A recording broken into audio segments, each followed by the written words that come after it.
அல்லேலூயா.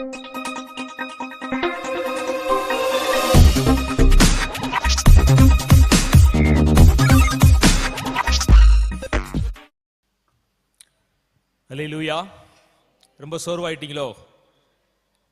அது மாதிரி தெரியுது. ஓகே, கொஞ்சம் உற்சாகம் கொள்ளுவோம்.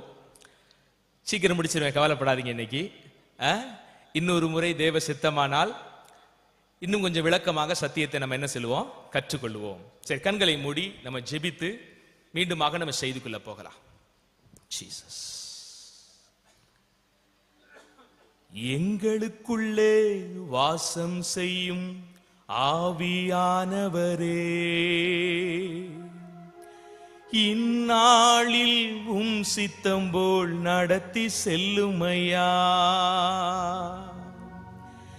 எங்களுக்குள்ளே வாசம் செய்யும் ஆவியானவரே,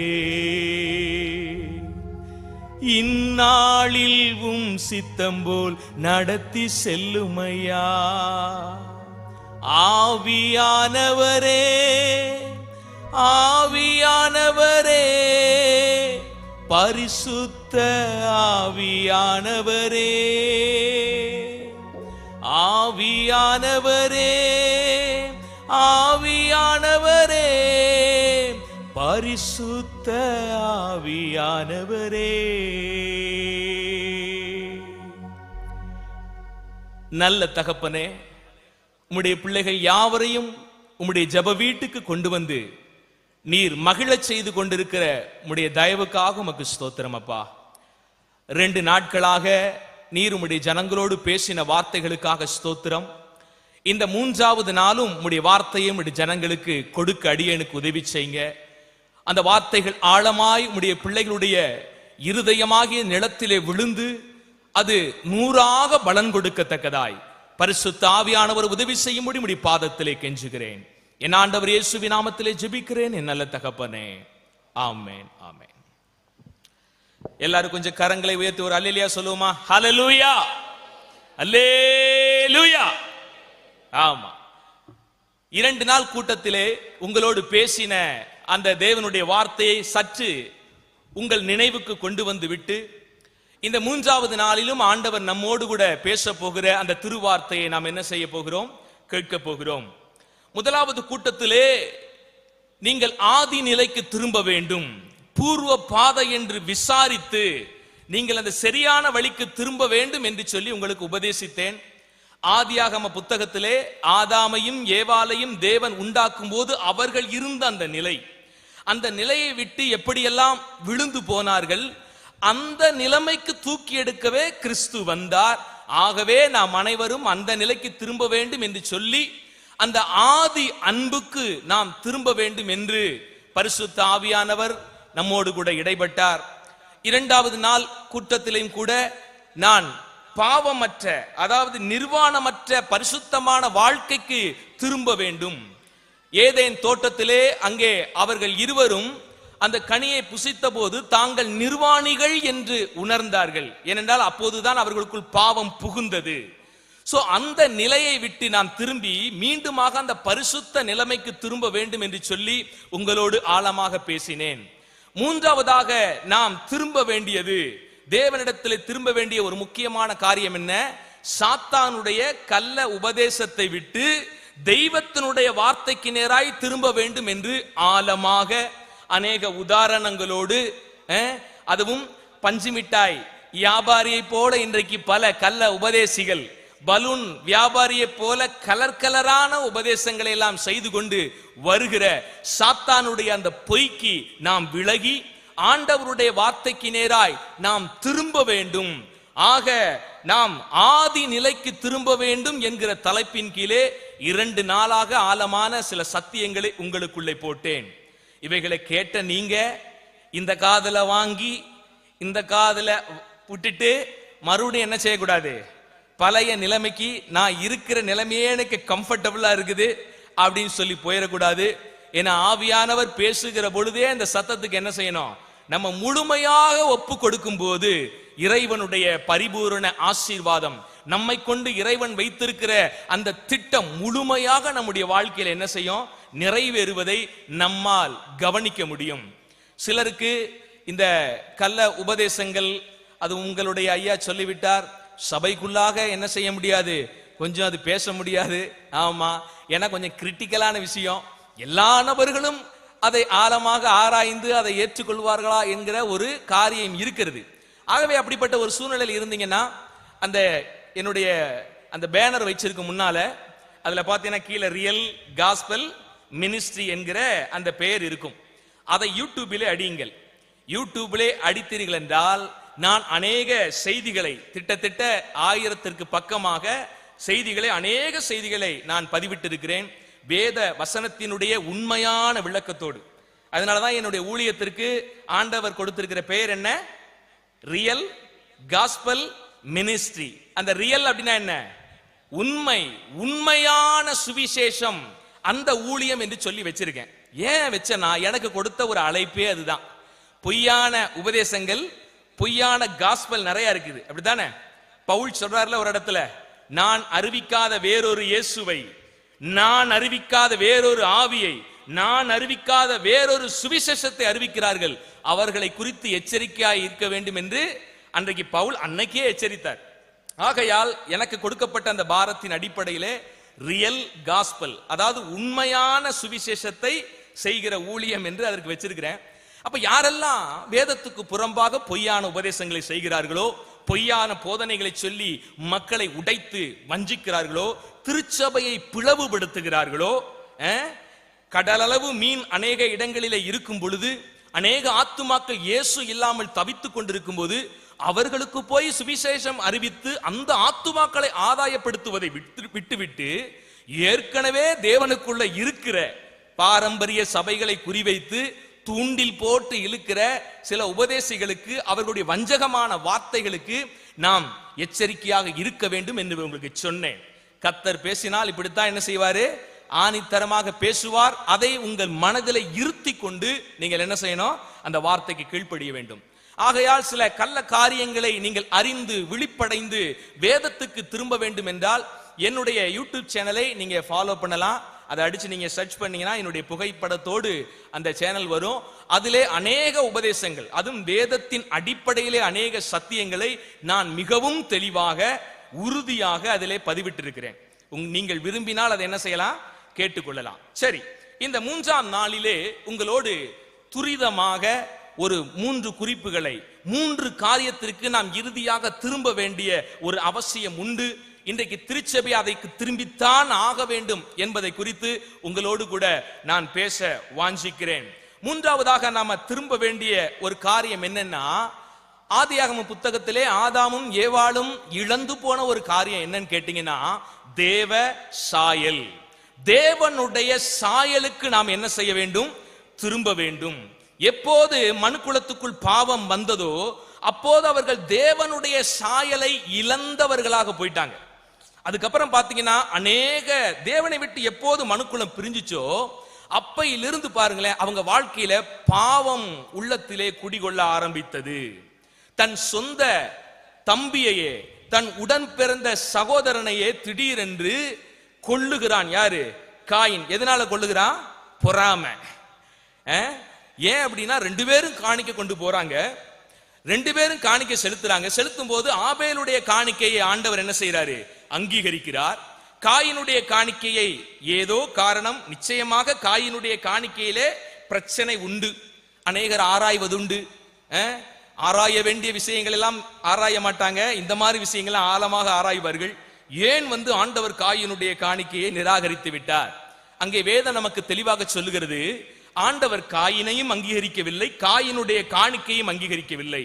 முதலாவது, காணிக்கை கொடுக்கிற காயின் சரியில்லை, ஆதலால் அவனுடைய காணிக்கையை தேவன் என்ன செய்தார், நிராகரித்தார். காணிக்கை கொடுக்கிற ஆபேல் அங்க சரியான மனநிலைமையோடு அந்த உண்மையான இருதயத்தோடு தேவனுக்கு செலுத்தினார். ஆகையால் ஆபேலுடைய காணிக்கையை தேவன் அங்கீகரித்தார். மேலும் வேதம் சொல்லுகிறது, ஆபேல் விசுவாசத்தினாலே காணிக்கையை கொடுத்தான், ஆதலால் தேவன் அந்த காணிக்கையை அங்கீகரித்தார். சரி, அவர் அழகாக காணிக்கை கொடுத்து விட்டாரு. ஆனா இந்த காணிக்கையை ஆண்டவர் அங்கீகரித்த உடனே காயினுக்கு என்ன வந்துருச்சு? பொறாமை. எங்க பார்த்தாலும் பொறாமை தான். சபையில கூட சில நேரங்கள்ல பாத்தீங்கன்னா இன்னொருவர், அதுவும் நம்ம சகோதரர் தான், அவங்க வளர்ந்து வர்றத, அவங்க சபையில முன்னால இருந்து செயல்படுகிறத சக சகோதரர்களால் சில நேரங்கள்ல என்ன செய்ய முடியல, சகிச்சிக்க முடியல. இன்னைக்கு மீட்கப்பட்ட ஜனங்களுக்குள்ளேயே இந்த அவல நிலை பெரும்பான்மையான இடங்களிலே இன்னைக்கு காணப்படுகிறது. இதெல்லாம் காயினுடைய ஆவி.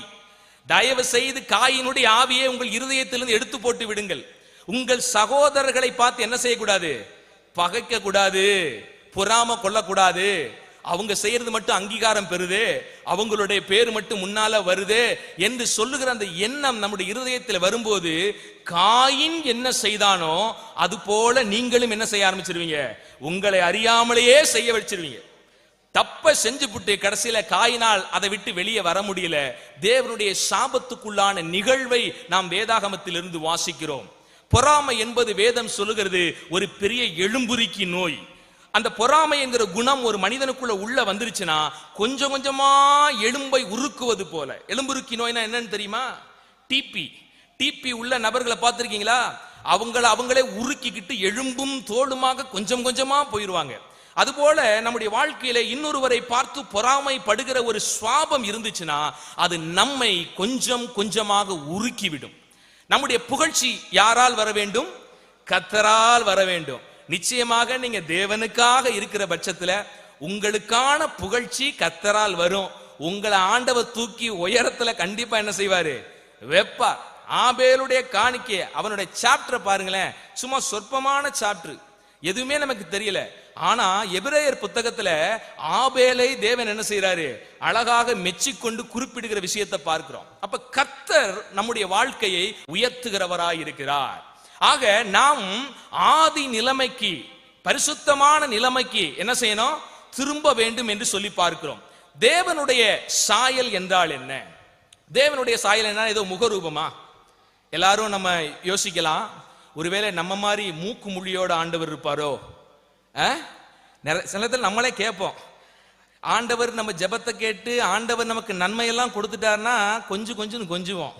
ஏதாவது ஜெபம் கேட்கட அல்லது ஏதாவது ஒண்ணு நடக்கல அப்படின்னு உடனே ஆண்டவரை பார்த்து என்ன கேட்போம்?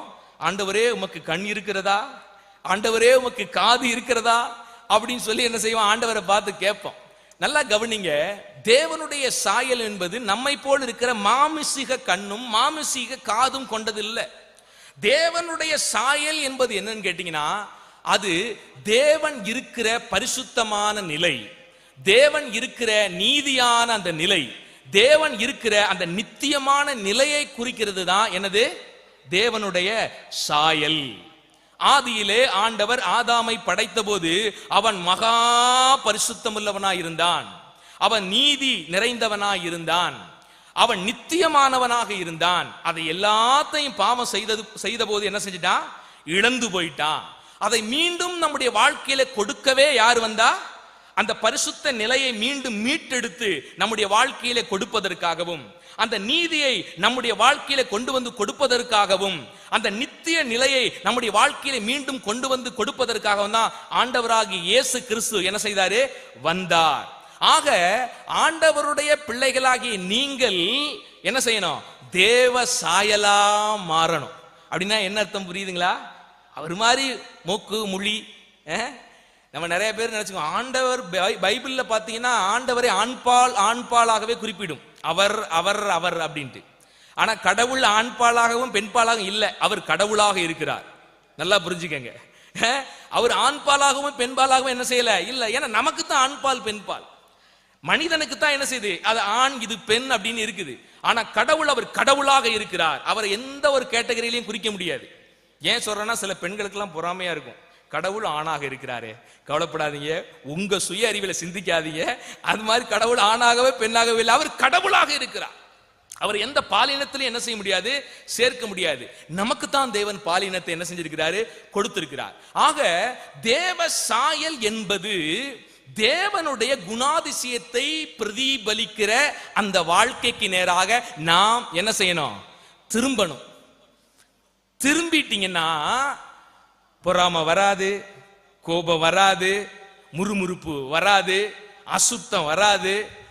நமக்குள்ள நிறைஞ்சிருக்கு பாத்தீங்களா, நமக்குள்ள நம்ம சிந்தனையிலான நிறைஞ்சிருக்கு பாத்தீங்களா, நிறைய அருவருப்பான குணங்கள், இந்த மாம்சிகத்தனமான குணங்கள் அது எல்லாம் நீங்கி தேவ சாயல் என்பது தேவனை போல நாமும் பரிசுத்தமாக, தேவனை போல நீதி நிறைந்தவர்களாக, தேவனை போல நித்திய வாழ்வு உடையவர்களாக நாம் என்ன செய்யறோம்? மாறுறோம். அதுதான் தேவனுடைய சாயல். ஒரு இறை வார்த்தையை நம்ம வாசிக்கலாமே. 2 கொரிந்தியரின் புத்தகம் 3ஆம் அதிகாரம் 18ஆம் வசனத்தை வாசிக்கலாம். சீக்கிரமாக திருப்புங்கள், நமக்கு நேரம் இல்லை. 2 கொரிந்தியரின் புத்தகம் 3ஆம் அதிகாரம் 18வது வசனத்திலே அந்த சாயல் எது, நாம் திரும்ப வேண்டிய அந்த இறை சாயல் எது என்பதை குறிப்பிடப்பட்டிருக்குது. வாசிங்க. திறந்த முகமாய் கர்த்தருடைய மகிமையை கண்ணாடியிலே காண்கிறது போல. நல்ல அந்த வசனத்தை கவனிங்க. கண்ணாடியிலே காண்கிறது போல கண்டு ஆவியாய் இருக்கிற கர்த்தரால் அந்த சாயலாகத்தானே நாம் மகிமை மேல் மகிமை அடைந்து மறுரூபமாகிறோம். அதாவது என்ன இங்க பவுல் சொல்ல வர்றாருன்னா, நீங்க கண்ணாடியில பார்க்கும்போது யாரு சாயல் தெரியணுமா? தேவனுடைய சாயல் தெரியணுமா? நீங்க எல்லாம் போய் கடவுளுடைய அந்த கண்ணாடியில நின்று பார்க்கும்போது கடவுளை வெளிப்படுத்துகிறவர்களாக நீங்க இருக்கணும். நீங்க வாழ்கிற சபை, நீங்க இருக்கிற இடம், இந்த இடங்கள் எல்லாம் பாத்தீங்கன்னா தெய்வத்தை உங்கள் மூலியமாக தெய்வம் என்ன செய்யறாரு? வெளிப்படுத்துகிறார். 2000 வருடத்துக்கு முன்பாக இயேசு நன்மை செய்கிறவராய் சுற்றி திரிந்தார். அநேகருடைய கண்ணீரை துடைக்கிறவராய் அவர் சுற்றி திரிந்தார். ஏழைகளுடைய காரியங்களை விசாரித்து அவர்களுக்கு இறங்குகிறவராய் ஆண்டவர் இருந்தார். இப்ப ஆண்டவர் எப்படி செயல்படுறாரு? பரிசுத்த வேதம் சொல்லுது, திருச்சபையா இருந்து கர்த்தர் என்ன செய்யறாரு? உங்களுக்கு ஒரு உண்மையை சொல்லட்டுமா? நீங்க தான் தேவனுடைய திரு சரீரமா இருக்கிறீர்கள். அன்னைக்கு ஒரு கரம் போய் ஒரு கூனியை நிமிரச்சில்ல, அன்னைக்கு ஒரு கரம் போய் கண்ணீரை தொடச்சில்ல, அன்னைக்கு ஒரு பாவியாகிய ஸ்திரீ வரும்போது அவளை தேற்றி அவளை பரிசுத்த நிலைமைக்கு கொண்டு வந்துச்சுல்ல. இப்ப அந்த கரம் யாருன்னு கேட்டீங்கன்னா திருச்சபைதான். ஏன்னா நாம் எல்லோரும் தேவனுடைய அவயவங்களா இருக்கிறோம் என்று வேதம் சொல்லுகிறது.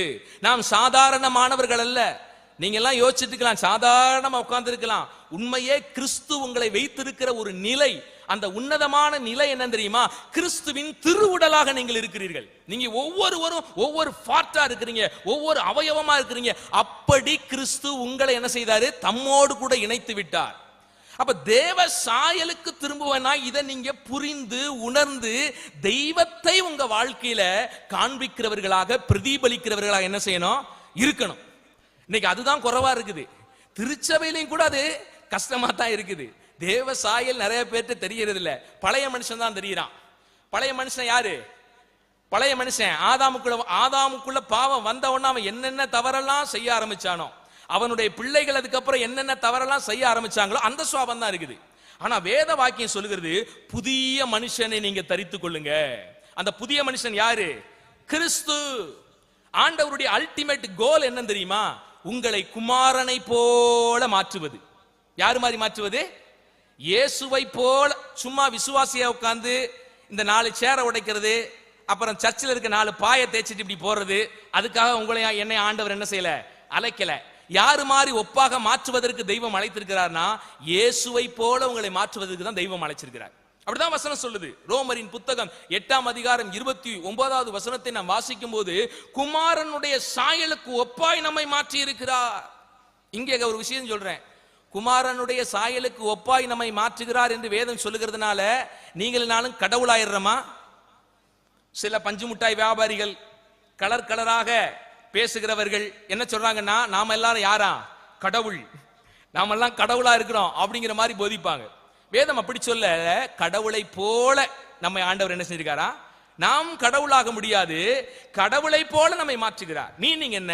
கடவுளை போல அன்புள்ளவர்களாக, கடவுளை போல கருணை உள்ளவர்களாக, கடவுளை போல நீதி நிறைந்தவர்களாக, கடவுளை போல நித்திய வாழ்க்கை கொண்டவர்களாக கிறிஸ்து நம்ம என்ன செய்யறாரு? மாற்றுகிறார். அது போல கர்த்தர் மாத்துறார். அப்ப திருச்சபையானது இறைவனை போல மாறணும். அதற்கு நீங்க தேவ சாயலாக நீங்க என்ன செய்யணும்? திரும்பி வரணும். ஆதியாகமத்திலே தேவ சாயலாகத்தான் ஆண்டவர் என்ன செய்தார்? ஆணும் பெண்ணுமாக உண்டாக்கினாராம். அந்த சாயலுக்கு நீங்களும் நானும் திரும்பணும். அந்த சாயலுக்கு நீங்களும் நானும் மறுரூபமாகணும். எப்படி மறுரூபமாகிறது? அதை வாஞ்சிக்கணும், அதற்காக ஜெபிக்கணும், அதற்காக உங்க சுயத்தை அழிக்கணும். எந்த அளவுக்கு நம்ம மாம்ச சுயத்தை அழிக்கிறோமோ அந்த அளவுக்கு ஆவியிலே பலப்பட்டு தெய்வீக சுவாபமாக நம்ம என்ன செய்வோம், காணப்படுவோம் என்பதை மறந்துடாதீங்க. அமெரிக்க தேசத்திலே 1950 நடந்த ஒரு சம்பவம். அவர் பேரு விக்கி க்ரூஸ் என்கிற ஒரு மனிதர். அவருடைய வாழ்க்கையை குறித்து உங்களுக்கு கொஞ்சம் சொல்லித் தருகிறேன். தேவ சாயல் என்றால் என்ன, எப்படி அந்த தேவ சாயலை நாம் காண்பிப்பது என்பதை குறித்து புரிந்து கொள்ள உங்களுக்கு சற்று உதவியாக இருக்கும். அந்த மனிதருடைய வாழ்க்கையை பார்த்தனா ஒரு வாலிபம், ஆனா அவரிடத்திலே அன்பு செலுத்தக்கூடிய நபர்கள் யாரும் இல்லை. அந்த அமெரிக்கா தேசத்திலே அவருடைய தாயும் தகப்பனும் பார்த்தீங்கன்னா சூனியத்தின் மேல அதிக ஆர்வம் உள்ளவர்கள். சூனியம், அந்த பிளாக் மேஜிக், இது போன்ற காரியங்களிலே அதிக ஈடுபாடு கொண்டவர்களாக இருந்தார்கள். ஆதலால் பெற்ற மகனை அவர்கள் சரியாக பராமரிக்கவில்லை, அன்பு செலுத்தவில்லை, கைவிட்டு விட்டார்கள். அவர்களுடைய தாயாரும் தகப்பனாரும் இது போன்ற அமானுஷிய சடங்குகளை செய்கிறவராக இருக்கிறபடினால அந்த பட்டணத்திலும் இவர்களை நேசிக்கக்கூடிய நபர்களும் இல்லை. யார் தான் நேசிப்பாங்க? யாராவது அப்படி பார்த்தீங்கன்னா பயம்தான் வரும், பயங்கரமா காமிச்சு பயம்தான் நம்ம வாழ்க்கையில வரும். அப்ப யாருமே நேசிக்கல. அவன் முரட்டு சுவாபம் உள்ளவனாக மாறி போனான். அந்த இடத்திலே வெட்டியாக தெருவிலே சுற்றி கொண்டிருக்கிற அநேக வீணர்களை தன்னிடமாய் சேர்த்து கொண்டு எப்போது பார்த்தாலும் கத்தியும் துப்பாக்கியுமாக சுற்றி கொண்டிருப்பான். ரவுடியாக மாறி போனான். அவன் பேரை கேட்டாலே இந்த ஏரியாலாம் பயப்படும். சிலர்லாம் இருப்பாங்களே ஊர்ல, அந்த மாதிரி என் பேரை கேட்டாலே பயப்படணும். பேரை கேட்டா மரியாதை வரணும்னா நல்லா இருக்கும், பேரை கேட்டா சிலருக்கு பயப்படணும் அப்படிங்கிற மாதிரி சிலருக்கெல்லாம் எண்ணம். அப்படிப்பட்ட ஒரு எண்ணத்திலே அந்த சிறு பையன் அந்த வாலிப பிரயாயத்திலே மாறி போன அன்பு கிடைக்காம. அப்போது இது போன்ற ஒரு நற்செய்தி கூட்டம் நடந்து கொண்டிருந்தது. அங்கே டேவிட் விக்னஸ் என்கிற ஒரு தேவ மனிதர் தேவனுடைய வார்த்தையை பிரசங்கித்துக் கொண்டு வந்தார். இவனுக்கு அந்த வார்த்தையை கேட்க கேட்க கேட்க பார்த்தீங்கன்னா ஒரே எரிச்சல், ஒரே கோபம். வேகமாக அங்கிருந்து வந்தான். கோபத்தோடு நிறுத்துகிறாயா இல்லையா என்று சத்தம் போட்டான். நிறுத்து, இல்லைன்னா உன்னை வெட்டி கண்டந்துண்டமா மாத்தினேன் அப்படின்னு மிரட்டினான். ஆனா தேவ சாயலை தரித்து கொண்ட அந்த தேவ மனுஷன் சொன்னாரு, என்ன 100 துண்டா வெட்டி போனாலும் அந்த 100 துண்டங்களும் இயேசு உன்னை நேசிக்கிறார் என்ற வார்த்தையை சொல்லும் என்று சொன்னார். இந்த வார்த்தையை கேட்டபோது அவன் உடைஞ்சிட்டான். ஏன்னா யாருமே இத்தகைய அன்போடு கூட அவன்கிட்ட வார்த்தைகளை பேசல. யாரை பார்த்தாலும் நீ ஒரு சூனியக்காரியினுடைய மகன் தானே, உன்னுடைய வாழ்க்கை இப்படித்தானே இருக்கிறது, நீ ஒரு மூர்க்க வரி கொண்டவன் என்றெல்லாம் தாக்கி அவன் இருதயத்தை அந்த ஜனங்கள் எல்லாரும் உடைத்திருந்தார்கள், காயப்படுத்தி இருந்தார்கள். அந்த காயப்படுத்தின ரணத்திலே அவன் யாரையுமே நேசிக்காமல் கத்தியை எடுத்துக்கொண்டு வாழ ஆரம்பித்து விட்டான். முதல் முறையாக ஒரு அன்பான வார்த்தையை கேட்கிறான். அந்த தேவ மனுஷன் சொன்னாரு, என்னை 100 துண்டங்களாக நீ வெட்டி போட்டாலும் 100 துண்டங்களும் இயேசு உன்னை நேசிக்கிறார் என்று சொல்லும் என்று சொன்னார். உள்ளம் உடைந்தது. இயேசுவுக்கு தன் வாழ்க்கையை ஒப்பு கொடுத்தான். கத்தியை தூக்கின அந்த கரங்களிலே வேதத்தை தூக்கி தேவனுக்காக ஊழியம் செய்ய ஆரம்பித்து விட்டான். அல்லேலூயா.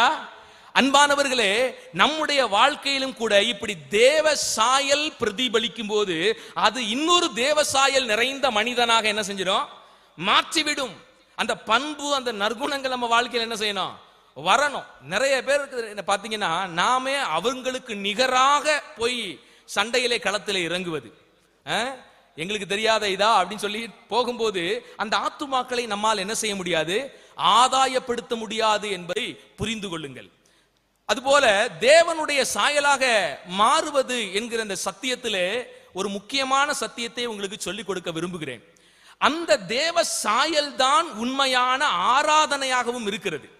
துரிதமாக உங்களுக்கு சத்தியத்தை மட்டும் சொல்லிவிட்டு நான் போக விரும்புகிறேன். அந்த தேவ சாயல் தான் உண்மையான ஆராதனை. நீங்க பாடலாம், பைபிள் வாசிக்கலாம், ஜெபிக்கலாம், கொடுக்கலாம், இது எல்லாமே நல்லது, இது எல்லாமே சிறந்தது. ஆனா இதைவிட முக்கியமாக படுத்த வேண்டியது என்ன தெரியுமா, தேவ சாயல். அந்த தேவனுடைய சாயல் தான் பாத்தீங்கன்னா கடவுள் விரும்புகிற உண்மையான ஆராதனை. பாட்டு யாரு வேணாலும் என்ன செஞ்சிடலாம், பாடிடலாம், அப்படித்தானே? உங்களுக்கு தெரியுமா, பாலசுப்ரமணியன் அப்படிங்கிற ஒருவர் இருந்தார், இப்பொழுது மரித்து விட்டார். அவருடைய குரலுக்கு கோடிக்கணக்கான மக்கள் அடிமை. அந்த நபர் உள்ளம் முருக இயேசுவை பாடி இருக்கிறார், தெரியுமா? உள்ளம் முருக இயேசுவை. பாடல் யாரு வேண்டுமான திறமை உள்ளவர்கள் பாடிவிடலாம், காசு உள்ளவர்கள் கொடுத்து விடலாம். புரியுதுங்களா? அப்ப வாழ்விலே தேவ சாயலாக நீங்க மாறுவதுதான் பாத்தீங்கன்னா உண்மையான ஆராதனை. அப்படின்னா என்ன சொல்ல வர்றேன், ஏசப்பாவை நீங்க எங்கெல்லாம் பிரதிபலிக்கிறீங்களோ, ஏசப்பாவை எந்த இடத்துல எல்லாம் நீங்க காண்பிக்கிறீங்களோ உங்க வாழ்க்கையில, அதுதான் உண்மையான வொர்ஷிப் என்பதை புரிஞ்சுக்கங்க. சும்மா 3 பாட்டு பாடுறது, அப்புறம் ஒரு துதி பாட்டு பாடுறது நல்லது, பாடுங்க, சந்தோஷம், நான் அதெல்லாம் நான் குறை சொல்லல. ஆனா முக்கியமான ஆராதனை என்ன தெரியுமா? நீங்கள் இயேசுவாக வாழ்வதே கடவுளுக்கு ஆராதனை. இயேசு எப்படி கடவுளை ஆராதித்தார்? பிதாவாகிய தேவனை எப்படி ஆராதித்தார்? ஆண்டவர் சொல்றாரு, நான் அவரை மகிமைப்படுத்தினேன், பூமியின் இருந்த காலம் முழுவதும் நான் அவரை மகிமைப்படுத்தினேன் சொன்னார். எப்படி மகிமைப்படுத்தினார்? வாழ்க்கையிலே வாழ்ந்தார், வாழ்க்கையிலே பிதாவை வெளிப்படுத்தினார். இயேசு சொன்னார், என்னை கண்டவன், எவ்வளவு பெரிய வார்த்தைன்னு பாத்தீங்களா? நீங்க சொல்ல முடியுமா, என்னை கண்டவன் இயேசுவை காண்கிறான்? சொல்ல முடியுமா? சொல்வதற்கெல்லாம் பயப்படாதீங்க, சொல்ற மாதிரி வாழ்ந்துட்டு சொல்லலாம், தப்பு இல்லை. ஏன்னா ஆண்டவரே என்ன சொல்லிருக்காரு, குமாரனுடைய சாயலுக்கு ஒப்பாக மாற்றும்படிதான் உங்களை தெரிந்தெடுத்திருக்கார் கர்த்தருடைய வார்த்தை சொல்லுகிறது. அப்ப ஒவ்வொரு தேவனுடைய பிள்ளையும் இந்த வார்த்தையை சொந்தமாக்கணும். எங்களை காண்கிறவர்கள் இயேசுவை காண்கிறார்கள் என்று சொல்லக்கூடிய அளவுக்கு நம்முடைய வாழ்க்கை என்ன செய்யணும், மாற்றப்பட்டிருக்கணும். அப்படி மாற்றம் அடையாததுனாலதான் முக்குறோம், முணங்குறோம், பிறல்றோம், உளுறோம், தேசம் தேவனை அறியவில்லை, போராடுறோம். ஒரு ஆத்துமா உட்காண்டி 12 மணி நேரம் ஜெபம் நடக்குது.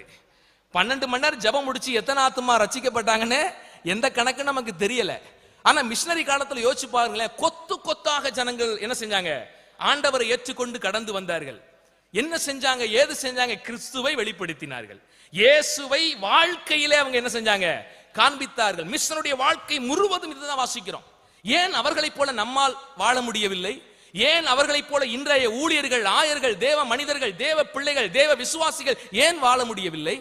அப்படி வாழ்ந்திருந்தோம் அப்படின்னா தேசம் இயேசுவை என்ன செஞ்சிருக்கோம், சந்திச்சிருக்கும். வார்த்தையினால் இயேசுவை அறிவிப்பது நல்லது தாங்க. ஆனா வார்த்தையினால் அறிவிப்பதை விட வாழ்க்கையினால் கிறிஸ்துவை அறிவிப்பது என்னது மிகச்சிறந்த ஒரு விஷயம் என்பதை மறந்துடாதீங்க. அதான் உண்மையான ஆராதனை. பழைய ஏற்பாட்டிலே கடவுளுக்கு எப்படி ஆராதனை செலுத்தினாங்கன்னு தெரியுமா? எப்படி செலுத்தினாங்க? ஒரு ஆட்டையோ மாட்டையோ கடவுளுக்காக தெரிந்தெடுத்து அதை பல ரீதியான காணிக்கையாக கடவுளுக்கு செலுத்தினாங்க. அந்த ஆட்டை சந்து சந்தாக வெட்டுவார்கள், அந்த ரத்தத்தை கீழே சிந்தி கடவுளுக்கு கொண்டு போய் என்ன செய்வாங்க, காணிக்கையை கொடுப்பாங்க. அது பழைய ஏற்பாட்டு ஆராதனை. புதிய ஏற்பாட்டுல என்ன ஆராதனை தெரியுமா? வேதம் என்ன சொல்லுது தெரியுமா? வாசிக்கலாம். எல்லாரும் உங்க பைபிளை திருப்பணும். எல்லாரும் திருப்பி உண்மையிலேயே எது ஆராதனா, தேவ சாயலாக நீங்க மாறுவதுதான் ஆராதனை. அந்த ஆராதனையை நம்ம செலுத்தினோம்னா தேசம் நிச்சயமாக இயேசுவை அறியும். வாசிக்கலாம் அந்த வசனத்தை. ரோமரின் புத்தகம் 12ஆம் அதிகாரம் 1வது வசனத்தை ஒரு வாசிக்கலாம். அப்படி இருக்க சகோதரரே, நீங்கள் உங்கள் சரீரங்களை பரிசுத்தமும் தேவனுக்கு பிரியமுமான ஜீவ பலியாக ஒப்பு கொடுக்க வேண்டும் என்பதே நீங்கள் செய்யத்தக்க புத்தியுள்ள ஆராதனை. கீழே உள்ள பாட்டை பொறுத்த வரைக்கும் நீங்க இயேசுவுக்காக வாழ்றதுதான் ஆராதனை. ஏன்னா அந்த இடத்துல வசனம் என்ன சொல்லுது, உங்களை நீங்களே ஜீவ பலியாக, உயிருள்ள பலியாக. பழைய ஏற்பாட்டில் டெத்தான பலி, அறுத்து பலி கொடுத்தாங்க. புதிய ஏற்பாட்டில் எப்படிப்பட்ட பலினா, நீங்க வாழ்ற ஜீவனுள்ள அந்த வாழ்க்கை தான் இயேசுவுக்கு ஆராதனை. அந்த வாழ்க்கையை நீங்க வாழும்படிதான் உங்களுக்கு இன்னைக்கு ஜீவனையும் சுவாசத்தையும் ஆண்டவர் கொடுத்து வச்சிருக்காரு. நீங்க இன்னைக்கு உயிர் வாழ்வது யாருக்காக? இயேசுவுக்காக. நீங்க இந்த இடத்துல இருக்கிறது யாருக்காக? இயேசுவுக்காக. இயேசுவின் சாயலுக்கு நாம் திரும்ப வேண்டிய ஒரு அவசிய நிலைமை இந்த கடைசி நாட்களிலே இருக்கிறது. நீங்க இயேசுவின் சாயலுக்கு திரும்பாம பிரேயர் நடத்துற பிரேயர் மீட்டிங் போய் 24 மணி நேரம் பிரேயர், 3 நாள் பிரேயர், 48 மணி நேரம் பிரேயர், உளுந்து பிறண்டு பிரேயர், புசியாத பிரேயர், குடியாத பிரேயர், எந்த பிரேயர் பண்ணாலும் ஆண்டவர் கேட்க மாட்டார். நான் இன்னைக்கு சொல்றேன், அந்த பிரேயர் சத்தம் கூரையை விட்டு கூட என்ன செய்யாது.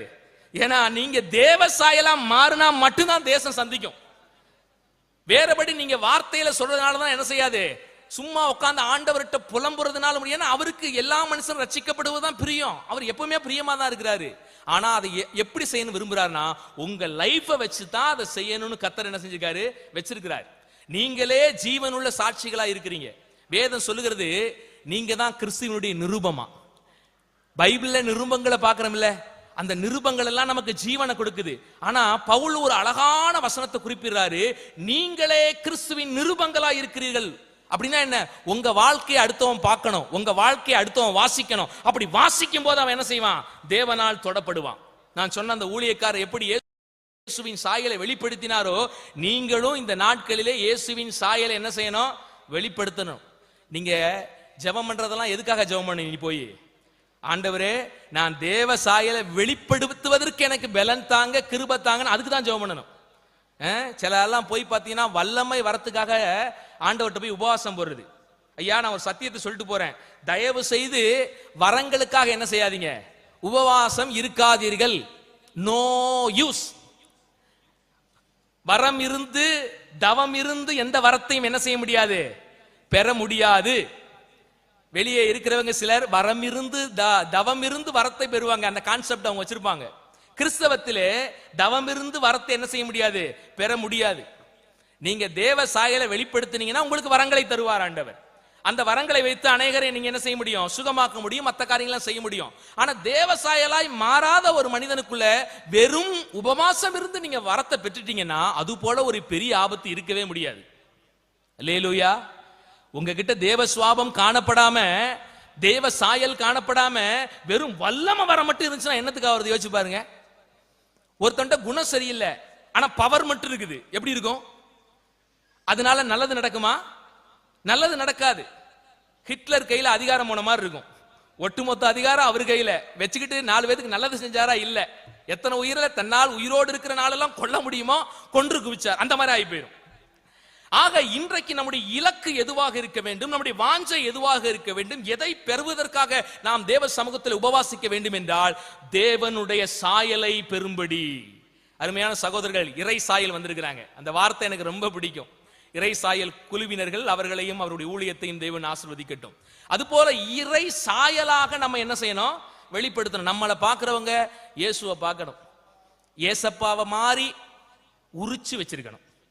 சொல்லுவாங்க பாத்தீங்களா, உலகத்துல இந்த பொண்ணை பார்க்கும்போது அவங்க அப்பாவை அப்படியே என்ன பண்ணிருக்காங்க, உரிச்சு வச்சிருக்காங்கப்பா. அடா, சிலர் வந்து முகத்துல வைப்பாங்க, அவங்க அம்மா மாதிரியே மொழி, அவங்க அம்மா மாதிரியே எல்லாம் இருக்குது அப்படின்னு உரிச்சு வச்சிருப்பாங்க. சிலர் குணாதிசயத்துல வெளிப்படுத்துவாங்க தெரியுமா, அவங்க அப்பா செய்யற மாதிரியே செய்யறான் பாருங்க, அவங்க அம்மா செய்யற மாதிரி செய்யறான் பாருங்க அப்படின்னு சொல்லுவாங்க. குணாதிசயத்திலையும் ஒரு தாய் தகப்பனை உறுத்தி வைத்தவர்களாக. அது கேட்கும் போது நமக்கு எப்படி இருக்கும்? உண்மையிலேயே நம்ம சரியா இருந்தோம்னா நம்மள மாதிரி உரிச்சு வச்சிருக்கிற பிள்ளைகளை நம்ம கேள்விப்படும் போது நம்ம இருதயம் என்ன செய்யும், மகிழ்ச்சியா இருக்கும். ஆனா சில இடத்துல நம்ம செய்யற குசும்பு பிள்ளைகளையும் செய்யும் போது அவன மாதிரியே இருக்கிறான் பாரு அப்படின்னு சொல்லும் போது ரொம்ப ஒரு மாதிரி இருக்கிறோம். ஆனா உங்க அப்பா யாரு? ஏசப்பா. ஏசப்பாவை உரிச்சு வச்சிருக்க மாதிரியே சொல்லணுமா இல்லையா? அதுதானே கரெக்ட். இப்ப யாராவது ஒருத்தர் பார்த்து நீங்க பக்கத்து வீட்டுக்காரர் மாதிரி உரிச்சு இருக்கிறீங்கன்னு ஒரு பிள்ளைய பார்த்து கேட்டா எப்படி இருக்கும் யோசிச்சு பாருங்களேன். யோசிக்கவே முடியல, பயங்கர பிரச்சனை வந்துடும். ஆனா இன்னைக்கு நிறைய பிள்ளைகள் பாத்தீங்கன்னா ஏசப்பா மாதிரி உரிச்சு இருக்கிறது இல்ல, இன்னொரு ஆள் இருக்காரு உலகத்தின் அதிபதி தெரியுமா, அவரை மாதிரியே உரிச்சு வச்சிருக்க ஆள்லாம் நிறைய பேர் இருக்கிறாங்க. வெளியெல்லாம் இல்ல, சபைக்குள்ளே இருக்கிறாங்க தெரியுமா. ஆளு மூஞ்சிய பார்க்கும் போதே தெரியும், பயங்கர பிசாசு மாதிரி அவருடைய பிஹேவியர்ஸ், அவருடைய காரியங்கள் எல்லாம் வன்மம், பகை எல்லாம் நிறைஞ்சிருக்கும், உரிச்சு அப்படியே. ஹலோ, நீங்க எந்த சாயலிலே எந்த சாயலை பிரதிபலிக்கும்படி கர்த்தர் அழைத்திருக்கிறாரு? தேவ சாயலை வெளிப்படுத்தும்படி தேவன் உங்களை அழைச்சிருக்கிறாரு. நீங்க தேவ சாயலுக்கு திரும்ப வேண்டும், திரும்ப வேண்டும். அதுக்காக பிரயாசப்படுங்க, அதுக்காக ஜெபம் பண்ணுங்க, அதுக்காக உபவாசம் இருங்க. ஆண்டவரே, என்னை பார்க்கிறவர்கள் இயேசுவை பார்க்கணும், என் இரக்கத்தை பார்க்கும்போது இயேசுவின் இரக்கத்தை பார்க்கணும், நான் கொடுக்கிற விஷயத்தை பார்க்கும்போது இயேசுவை பார்க்கிறது போலே இருக்கணும், மற்றவங்களை மன்னிக்கிற விஷயத்துல இயேசுவை போல இருக்கணும், நான் என்னுடைய பரிசுத்த வாழ்க்கை இயேசுவை போல இருக்கணும். நான் இயேசுவை கண்ணாடியிலே பிரதிபலிக்கிற மனிதனாக நான் என்ன செய்யணும், வாழணும்னு இருங்க. வாலிப பிள்ளைகள் ஒவ்வொருவரும் இயேசுவை பிரதிபலிக்கணும். கண்ட நபர்களை பிரதிபலிக்கிறது போல, பிசாசை பிரதிபலிக்கிறது போல என்ன செய்யக்கூடாது, இருக்கக்கூடாது. நம்முடைய தகப்பன் ஆண்டவர், அவரை பார்த்துதான் நீங்கள் நானும் அப்பா பிதாவே என்று என்ன செய்யறோம், அந்த புத்திர சுவிகாரத்தின் ஆவியை உங்களுக்கு எனக்கு ஆண்டவர் தந்திருக்கிறாராம். ஆக நம்முடைய தேவனாகிய இயேசு கிறிஸ்துவை பிரதிபலிக்கிற பிள்ளைகளாக, அந்த தேவ சாயலிலே வாழ்கிற பிள்ளைகளா இருக்கட்டும். அதுதான் உண்மையான ஆராதனையும் கூட. தேவ சாயலை எப்பையெல்லாம் வெளிப்படுத்துறீங்களோ அப்பையெல்லாம் அப்பா மனம் என்ன செய்யும், புகழ்ச்சி அடையும், மகிழ்ச்சி அடையும். திருவள்ளுவர் ஒரு திருக்குறளை சொல்லுவார். ஈன்ற பொழுதும் பெரிதுவக்கும் தன் மகனை சான்றோன் என கேட்ட தாய். என்ன அர்த்தம் தெரியுமா? ஒரு ஆண் பிள்ளையோ அல்லது ஒரு பெண் பிள்ளையோ பெறும்பொழுது, முதல் குழந்தை பெறும்பொழுது அந்த தாய்க்கு இருக்கிற அந்த வேதனை வலி, அதோட வழியில என்ன இருக்கும்? ஒரு பெரிய சந்தோஷம் இருக்கும். எனக்கு ஒரு பிள்ளை பிறக்க போகுது, என் சந்ததி பிறக்க போகுது, என் வாரிசு பிறக்க போகுது, பெரிய மகிழ்ச்சி அவருடைய வாழ்க்கையில. அதை விட ஒரு பெரிய மகிழ்ச்சி எப்ப ஒரு அப்பா அம்மாவுக்கு ஒரு பிள்ளையால கொடுக்க முடியும் தெரியுமா? உங்க பிள்ளை நற்பண்பு நிறைந்தவன், ஐயா உன் பிள்ளை நற்பண்பு நிறைந்தவன் என்று பிறர் கூறும்படி கேட்கிற தாய். பிறர் உன் பிள்ளைய பார்த்து, அப்பா இந்த பிள்ளைய பாருங்க ரொம்ப நல்ல பிள்ளைங்க, ஒழுக்கமான பிள்ளைங்க, பரிசுத்தமான பிள்ளைங்க இப்படின்னு ஒரு தாய் கேட்கும்போது அவளுடைய உள்ளம் பெற்ற நாளை விட என்ன செய்யுமா? அப்ப மகிழுமா பெருசா. அப்ப அப்பாவுக்கு, ஆண்டவருக்கு நீங்க கொடுக்கிற ஒரு பெரிய ஆராதனை, ஒரு பெரிய மகிழ்ச்சி என்னன்னு கேட்டீங்கன்னா, நீங்க வாழ்ற வாழ்க்கையில தான் என்ன செய்யுது இருக்குது. 1000 முத்தம் கொடுத்தாலும் அந்த போலி முத்தத்தின் மேல ஆண்டவர் என்ன செய்ய மாட்டாரு. சில 1000 தோத்திர பலிகள் எடுத்து விடிய விடிய தோத்திரம் தோத்திரம் தோத்திரம் தோத்திரம், அந்த வாயின் தோத்திர பலிகள் ஆண்டவருக்கு என்னத்திற்கு? இஸ்ரவேல் ஜனங்களை பார்த்து அதான சொல்றாரு ஆண்டவர். இஸ்ரவேல் ஜனங்கள் எல்லாம் வாயில என்கிட்ட சேர்றாங்க, இருதயமோ என்னை விட்டு தூரமா இருக்கிறது. இஸ்ரவேல் ஜனங்கள்கிட்ட ஆண்டவர் எதிர்பார்த்ததெல்லாம் என்ன தெரியுமா? கர்த்தர் அந்த ஜனங்களை பார்த்து ஒரு வார்த்தை சொல்றாரு, இந்த ஜனத்தை எனக்கென்று ஏற்படுத்தினேன், இவர்கள் என் துதியை சொல்லி வருவார்கள். என்ன அர்த்தம்? துதியை சொல்லி வருவாங்கன்னா பாட்டா, சாங்ஸ பத்தி அவர் பேசல. இந்த ஜனங்களை எனக்கென்று ஏற்படுத்தினேன், இவர்கள் என் துதியை சொல்லி வருகிறார்கள் என்றானா, ஜீவனுள்ள தேவனுக்கு சாட்சிகளாய் அந்த பிள்ளைகள் பூமியில வாழும்படி அவர்களை தேவன் தெரிந்தெடுத்தார். மற்ற உலக ஜனங்கள் எல்லாம் பலவிதமான விக்கிரக வழிபாட்டுக்குள்ள கிடக்குறாங்க, தேவனை அறியாதபடி கிடக்குறாங்க, சாபத்துக்குள்ள கிடக்குறாங்க, பலவிதமான தவறான பழக்கத்திலே ஊறி போனவர்களா கிடக்குறாங்க, தன் சொந்த பிள்ளையே தீக்கடக்க பண்ணுகிறவர்களா கிடக்குறாங்க, தவறான பாலியல் ரீதியான அநேக விஷயங்களில் அன்னைக்கு இருந்த ஜனங்கள்லாம் கிடந்தாங்க. ஆனா இஸ்ரவேல் ஜனங்களுக்கு தம்முடைய நீதி நியாயங்களை எல்லாம் கொடுத்து கடவுளை பிரதிபலிக்கிற பிள்ளைகளாக இஸ்ரவேல் ஜனங்களை வச்சிருந்தார். ஆனா அவங்க எப்ப வாழ்க்கையில தேவனை காண்பிக்காம வெறும் சடங்கிலே மட்டும் தேவனை என்ன செஞ்சாங்க? திருச்சபை சடங்கிலே விழுந்து விடக்கூடாது. திருச்சபை சில வழிபாடுகளை செய்யலாம், தப்பு இல்ல. ஆனா அந்த வழிபாடுகளே முக்கியத்துவப்படுத்தி வாழ்க்கையில கோட்டை விட்டுறக்கூடாது. ஆண்டவர் இஸ்ரவேல் மக்களை பார்த்து ஆமோஸ் புத்தகத்துல பேசுவாரு, உன் வீணையின் ஓசையை அகற்று அப்படிங்கிறார். ஏன்? பரிசுத்தமா இருந்து கடவுளை வீணையின் ஓசை எடுத்து ஆராதிக்கும் போது அவர் மகிழ்கிறார், சந்தோஷப்படுகிறார். அதே சமயத்துல தேவனுக்கு பிரியமில்லாத வாழ்வை வைத்துக் கொண்டு கிட்டாரை வச்சுட்டு பாடும்போது ஆண்டவர் என்ன செய்யறாரு? உன் வீணையின் ஓசையை அகற்று, உன்னுடைய சர்வாங்க தகன பலிகள் எனக்கு அருவருப்பா இருக்கிறது என்று கர்த்தர் பேசுகிறார். இதை விட பயங்கரமா பேசுறாரு, எவனாவது நீ ஆலயத்துக்கு பலியை கொண்டு வந்தீங்கன்னா சாணி எடுத்து மூஞ்சில் அடிச்சிருவேன்னு ஆண்டவர் பேசுறாரு. பயங்கரமா ஒரு கோவப்பட்டு ஆமோஸ் புத்தகத்தை எடுத்து வாசி பாருங்க. இந்த மாதிரி எல்லாம் கடவுள் பேசுறாரு.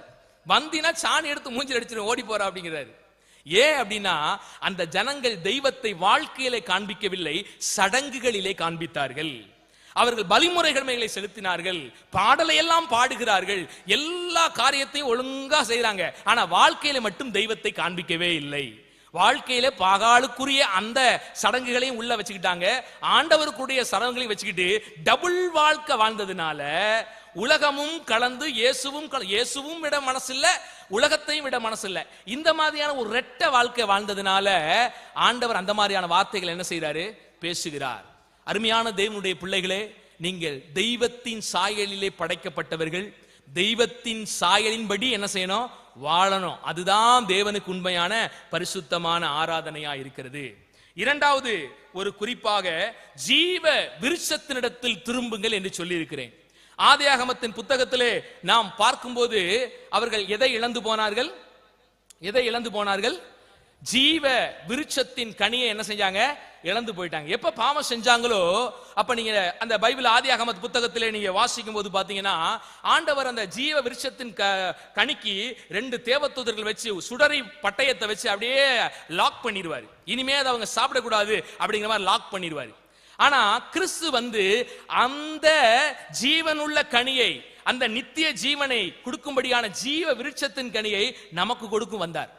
அப்ப நம்ம எல்லாரும் எங்க திரும்பணும் கேட்டீங்கன்னா, எதுக்கு பக்கத்துல திரும்பணும்?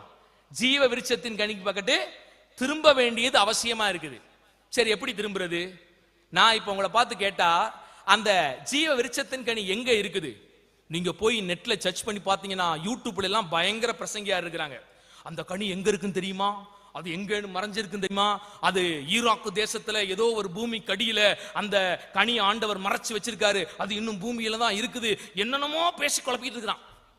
ஹலோ, புரியுதுங்களா? ஆமா, அந்த பலூன் வியாபாரி மாதிரி கலர் கலரா நிறைய கலர் கலர்ல மயங்கிறாதீங்க. என்ன செய்யக்கூடாது? கல்யாணத்தப்ப கலர்ல மயங்கின ஆகலாம் மொத்தமா கீழே விழுந்து மயங்கி கிடக்குறாங்க. ஹலோ, கலர்ல மயங்காதீங்க. கலர் கலரா போதனை பண்றவங்க என்ன செய்யறாங்க? இருக்கிறாங்க. அது மாதிரி இந்த ஜீவ விருட்சத்தின் கனி இன்னும் எங்கேயோ பூமியில இருக்குது, நாங்க அதை ரிசர்ச் பண்ணிட்டு இருக்கோம், தேடிக்கிட்டு இருக்கோம்னு பலர் விதமா பேசுறவங்க இருக்கிறாங்க. ஆனா நான் உண்மையை சொல்றேன், உண்மையான ஜீவ விருட்சத்தின் கனி என்னன்னு தெரியுமா உங்களுக்கு?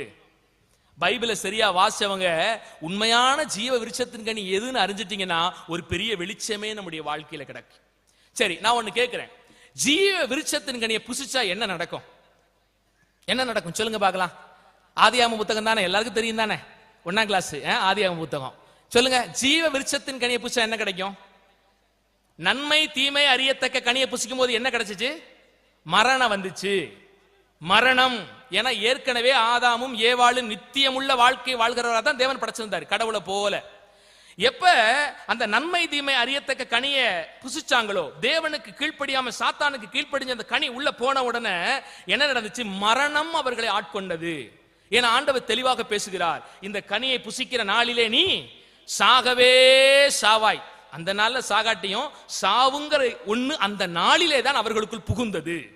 அந்த நாளிலே அந்த கனியை புசித்த அந்த நிமிடத்திலே சாவு என்கிற ஒன்று அவருடைய வாழ்வில் புகுந்து விட்டது, அவருடைய சரீரங்களை பலவீனப்படுத்த ஆரம்பித்தது. ஆக நன்மை தீமை அறியத்தக்க கனி என்பது பாத்தீங்கன்னா மரணத்தை பிறப்பித்தது. இப்ப நான் ஒண்ணு சொல்றேன், இப்ப நமக்கு ஜீவனை கொடுக்கிற கனி எது? இப்ப இந்த கேள்வியை கேட்டு பைபிளை பாத்தீங்கன்னா ஒரு பெரிய வெளிச்சம் வரும். யார் அந்த ஜீவ விருட்சம்? வசனங்களை நாம் எடுத்துக்கொள்ளலாமே. அந்த ஜீவ விருட்சம் யார் என்று, எதை சாப்பிடும் போது நாம் பிழைக்க முடியும் என்று இறைவார்த்தை நமக்கு தெளிவாக சொல்லுகிறது. அவர் மட்டுமே ஜீவ விருட்சமாக இருக்கிறார். யோவானின் புத்தகத்திலே 6ஆம் அதிகாரத்திலே 54வது வசனத்தை வேகமாக ஒருவர் திருப்பி வாசிக்கலாம். நமக்கு ஜீவன், நித்திய ஜீவனை கொடுக்கக்கூடிய அந்த கனி எது என்பதை பற்றி வேதம் தெளிவாக பேசுகிறது. என் மாமிசத்தை புசித்து என் இரத்தத்தை பானம் பண்ணுகிறவன் நித்திய ஜீவன் உண்டு. எந்த ஜீவனை பெறானா? ஆண்டவருடைய ரத்தத்தையும் அவருடைய சரீரத்தையும் பானம் பண்ணுகிறவனுக்கு நித்திய ஜீவன் உண்டாம். அப்ப ஜீவ விருட்சத்தின் கனி என்ன தருதுன்னா நமக்கு நித்திய ஜீவனை தருகிறது. அந்த கனிக்கு அடையாளமாக தான் இயேசுவே நமக்கு நித்திய ஜீவன் கனியாக என்ன செய்தாரு? வந்தார். அப்ப யாரெல்லாம் இயேசுவினிடத்தில் திரும்புகிறீர்களோ அவர்கள் ஜீவ விருட்சத்தின் கனியை புசித்தது போல நிலை வாழ்வை அவர்கள் பெறுகிறார்கள் என்று வேதம் சொல்லுகிறது. இன்னொரு வேத வார்த்தையும் கூட நம்ம வாசிக்கலாமே. அதே யோவானின் புத்தகத்திலே 11ஆம் அதிகாரத்திலே 25வது வசனத்தை வாசிக்கலாம். அதே யோவானின் புத்தகம் 11ஆம் அதிகாரம் 25வது வசனத்திலே இயேசு அவனை நோக்கி நானே உயிர்த்தெழுதலும் ஜீவனுமாய் இருக்கிறேன். நானே உயிர்த்தெழுதலும் ஜீவனுமாய் இருக்கிறேன். யாரு ஜீவன்? யார் நமக்கு நித்திய ஜீவனை இப்ப கொடுக்க முடியும்? யாரு நித்திய வாழ்க்கையை நமக்கு கொடுக்க முடியும் கேட்டீங்கன்னா அந்த ஜீவ விருட்சத்தின் கனி ஆண்டவராக இயேசு கிறிஸ்து தான். இன்னைக்கு இயேசுவை தேடுவதை விட்டுவிட்டு, இயேசுவினிடத்தில் திரும்புவதை விட்டுவிட்டு ஏதோ ஒரு கனியை பார்த்து என்ன செஞ்சிட்டு இருக்கான்? அன்னைக்கு மனுஷன் ஆராய்ச்சி பண்ணி ஓடிட்டே இருக்கிறான். அந்த கனி எங்க இருக்குது? எங்கேயாவது புதஞ்சு கிடக்கா? ஐயா, உங்களுக்கும் எனக்கும் நித்திய ஜீவனை கொடுக்கிற கனி ஏற்கனவே ஆண்டவர் திறந்து விட்டார். ஆதியாகமத்தில் அடைத்தார் அல்லவா, அதை ஏற்கனவே திறந்துட்டார். அதை குறிச்சுதான் நம்ம எபிரேயர் 9ஆம் அதிகாரத்தில் வாசிக்கிறோம். புதிதும் ஜீவனுமான வழியை கர்த்தர் நமக்கு ஏற்படுத்தி இருக்கிறார் என்று அந்த வாக்கியத்தில் வாசிக்கிறோம். ஆக இன்றைக்கு ஜீவ விருட்சத்தின் கனி, நிலை வாழ்வை கொடுக்கக்கூடிய கனி எதுன்னு கேட்டீங்கன்னா நம்முடைய ஆண்டவராகிய இயேசு கிறிஸ்து. அவரிடத்திலே நாம் திரும்பும் போது, அவரிடத்துக்கு நாம் வரும்போது நித்திய வாழ்க்கையை, துன்பமில்லாத வாழ்க்கையை, கவலை இல்லாத வாழ்க்கையை, கண்ணீர் இல்லாத வாழ்க்கையை, பசி இல்லாத வாழ்க்கையை, அசுத்தம் இல்லாத வாழ்க்கையை இறைவன் நமக்கு என்ன செய்கிறாரு? தருகிறார். இயேசுவை புசிப்பது என்றால் என்ன அர்த்தம்? இயேசுவை புசிப்பது என்பது நம்ம சபைகளிலே பகிர்ந்து கொள்ளுகிற ரசத்தையும் அப்பத்தையும் ஒரு அடையாளமாக நாம் வைத்திருக்கிறோம். உண்மையிலேயே அவரை புசிப்பது என்னென்ன அர்த்தம்னா அவரை விசுவாசிக்கும் போது அவரை நம்ம என்ன செய்யறோம்? அதை உட்கொள்றோம். அப்படித்தான் வேதம் சொல்லுகிறது. நாம் இயேசு கிறிஸ்துவை நம்பும் போது அது ஆவிக்குறி ரீதியாக அவரை தன்னுடைய உடம்புக்குள்ள கொண்டு வருவதை போல அதை தேவன் அங்கீகரித்து விசுவாசத்தினால் நாம் பிழைக்கும்படி, விசுவாசத்தினால் நாம் நீதிமானாகும்படி, விசுவாசத்தினால் நிலைவாழ்வை சுதந்திரித்துக் கொள்ளும்படி கர்த்தர் உதவி செய்கிறார். இந்த சத்தத்தை கேட்டுக்கொண்டிருக்கிற உங்கள் யாவருக்கும் ஆண்டவர் நிலை வாழ்வை, கண்ணீர் இல்லாத வாழ்வை, கவலை இல்லாத வாழ்வை, இங்கே இருக்கிற துக்கங்கள் இல்லாத வாழ்வை, நோய் இல்லாத வாழ்வை கொடுக்கிற ஜீவ விருட்சமாக இயேசு இருக்கிறார். அவரை ஏற்றுக்கொள்ளும் போது, அவரை விசுவாசிக்கும் போது உங்களுக்குள்ளே அந்த நிலை வாழ்வு வருகிறது என்று தேவனுடைய வார்த்தை நமக்கு தெளிவாக சொல்லுகிறது. அருமையான தேவனுடைய பிள்ளைகளே, இளைய குமாரனுடைய காரியத்தை பார்க்கும்போது எல்லாரும் பாத்தீங்கன்னா வெளிநாட்டுக்கு நம்ம எதுக்கு போவோம்? சொத்து சேர்க்க போவோம். ஆனா இளைய குமாரனுடைய வாழ்க்கையில பாத்தீங்கன்னா சொத்தை எடுத்துட்டு வெளிநாட்டுக்கு போறான். சொத்தை எடுத்துட்டு அப்பா கிட்ட வாங்கிட்டு வெளிநாட்டுக்கு போறான். அதாவது அப்பா விட்டு தூரம் போறான். அப்பாவை விட்டு தூரம் போகும்போது எல்லாவற்றையும் தன் வாழ்க்கையில என்ன செய்யறான்? கொஞ்சம் கொஞ்சமா இழக்கிறான். எப்ப எல்லாம் நம்ம ஐக்கியத்தை விட்டுட்டு போறோமோ, எப்ப எல்லாம் நம்ம இயேசுவை விட்டுட்டு போறோமோ, எப்ப எல்லாம் நம்ம பஞ்சு மிட்டாய்க்கு ஆசைப்பட்டு தூரமா போறோமோ, அப்ப எல்லாம் நம்ம வாழ்க்கை என்ன ஆகும்? வெறுமையா மாறும், துக்கமா மாறும், கண்ணீர் நிரம்பினதா மாறும். இளைய குமாரனுக்கு அப்படிதான் மாறுனுச்சு. அப்பா கூட இருந்த வரைக்கும் ஆனந்த, மகிழ்ச்சி, சந்தோஷம், கொண்டாட்டம் எல்லாம் இருந்தது. தகப்பனை விட்டு தூரம் போகும்போது அவனுடைய வாழ்க்கையில் கொஞ்சம் கொஞ்சம் கொஞ்சம் கொஞ்சமாக இருள் சூழ்ந்தது. கொஞ்ச நாளைக்கு பாத்தீங்கன்னா அப்பா விட்டுட்டு பிரிந்து இருக்கிற வாழ்க்கை இன்பமா இருக்கும். நான் ஒரு உண்மையை சொல்றேன், ஆண்டவரை விட்டுட்டு நீங்க வெளியே போனீங்கன்னா ரொம்ப சந்தோஷமா இருக்கும். ஏன்னா ஆண்டவர்கிட்ட இருந்தாதான் அதை செய்யாத, இதை செய்யாத, இப்படி பண்ணாத, அப்படி பண்ணாத, இப்படித்தான் வாழணும் எல்லாம் சொல்லுவார் ஆண்டவர். ஆனா ஆண்டவரை விட்டுட்டு போனா எப்படி இருக்கும்? நிறைய பிள்ளைகள் அதனால அப்பா அம்மா கூட சில நேரத்துல அந்த ஒரு ஸ்டேஜுக்கு வந்த பிறகு இருக்க விரும்ப மாட்டான். சிலலாம் பாத்தீங்கன்னா அப்பா அம்மா கிட்ட ஒரு டிஸ்டன்ஸ் வச்சு எங்கேயுமே பாத்தீங்கன்னா அவர் அப்படியே வெளியே தான் இருப்பாரு. இந்த வெளியே யாரெல்லாம் அப்பா அம்மா விட்டு வெளியே போறீங்களோ உங்களுக்கு டேஞ்சரான பிளேஸ்ல இருக்கீங்கன்னு அர்த்தம், புரிஞ்சுக்கங்க. இளையகுமாரன் அப்பா விட்டுட்டு போன உடனே டேஞ்சரான நிலைமைக்கு போயிட்டான். அவனுக்கு போட்டுக்கிற நல்ல ட்ரெஸ் இல்ல, வஸ்திரம் கரையாயிருச்சு, சாப்பிட்றதுக்கு நல்ல ஆகாரம் இல்ல, உயிர் கொஞ்சம் கொஞ்சமா போயிட்டு இருக்குது, பாசம் இல்ல, அப்பாவினுடைய அன்பு கிடைக்கல, எல்லாம் வெறுமையாக்கப்பட்ட சூழ்நிலைக்குள்ளாக அந்த இளையகுமாரனுடைய வாழ்க்கை போயிடுச்சு. ஆனா தேவனுடைய கிருபை என்ன தெரியுமா? அப்படி தூரமா போன அந்த இளையகுமாரனை கூட மீண்டும் எப்ப வருவான்னு ஆண்டவர் என்ன செய்யறாரு? காத்துக்கிட்டு இருக்கிறாரு.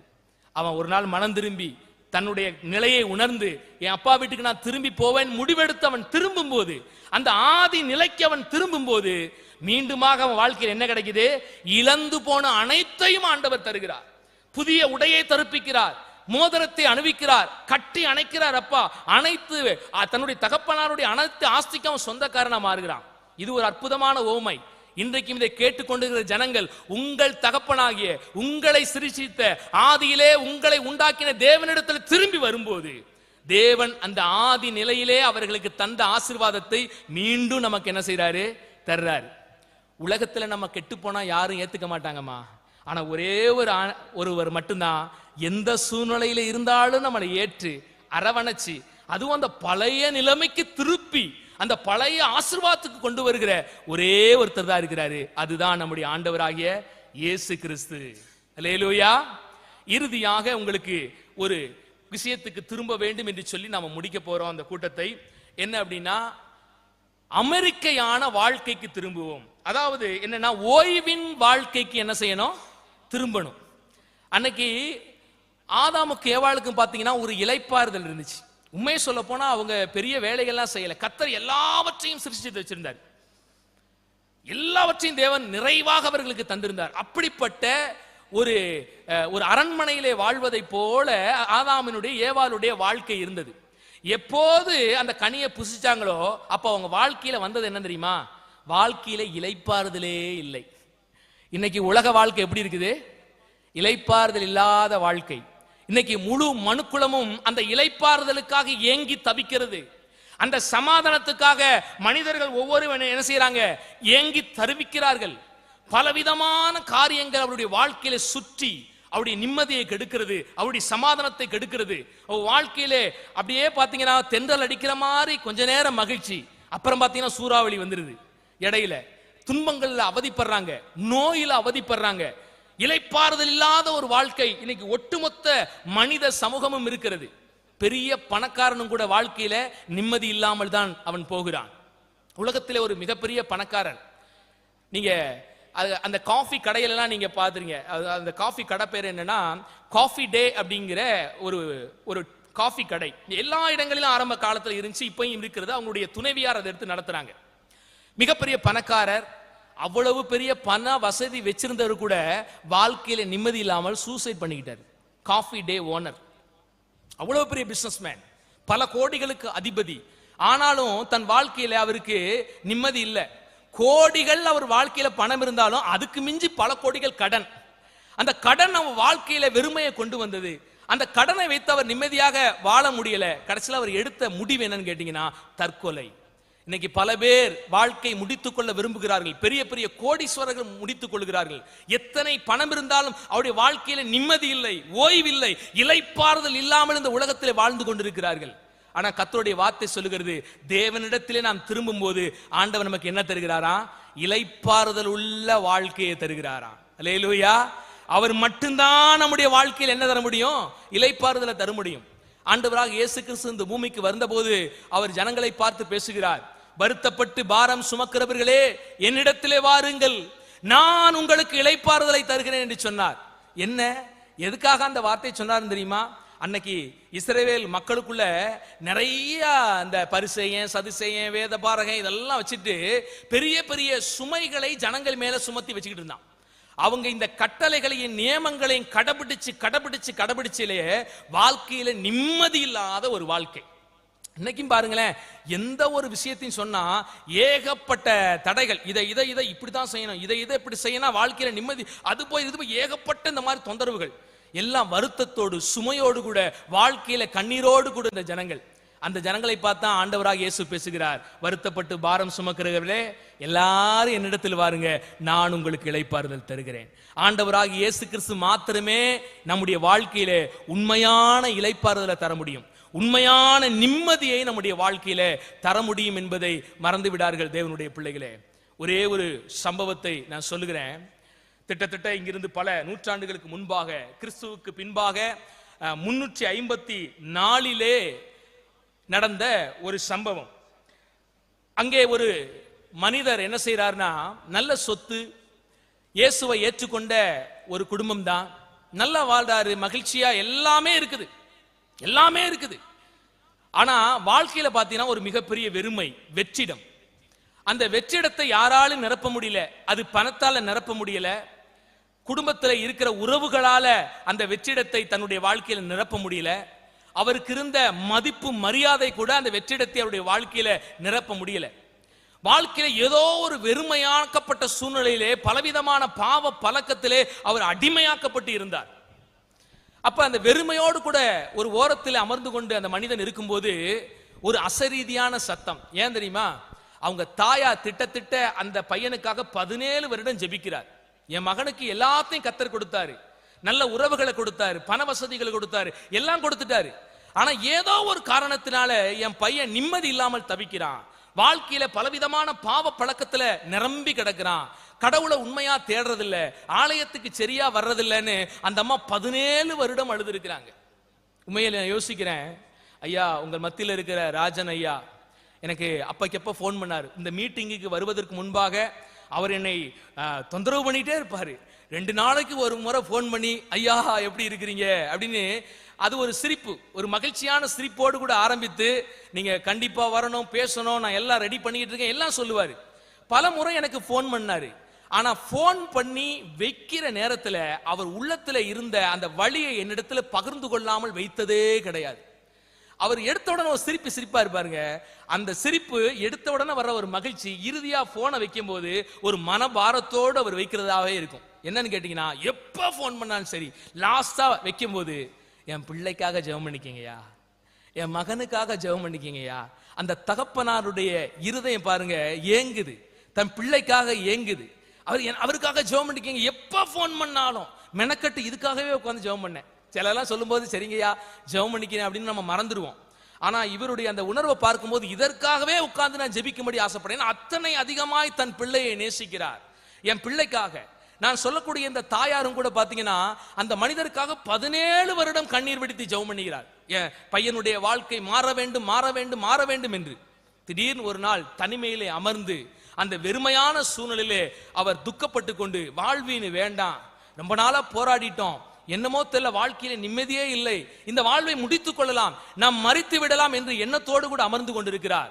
உள்ளத்திலே ஒரு சத்தம் திடீரென்று அவருக்குள்ள எழும்பினது, எடுத்து வாசி, எடுத்து வாசி, எடுத்து வாசி. யாரோ பக்கத்துல சொல்றாங்க, திரும்பி பார்க்கற யாரையுமே காணோம். மீண்டும் மீண்டுமாக அவருடைய காதிலே எடுத்து வாசி, எடுத்து வாசி, எடுத்து வாசி என்று அந்த வார்த்தை ஒலித்து கொண்டே இருந்தது. அது எந்த வசனம்? பைபிள் அப்படி துறக்கிறாரு, அவர் குறிப்பிட்ட வசனம் அங்கே வருகிறது. ரோமரின் புத்தகம் 13ஆம் அதிகாரத்திலே 13, 14 வசனங்கள் அவர் கண்ணிலே தெளிவாகப்பட்டது.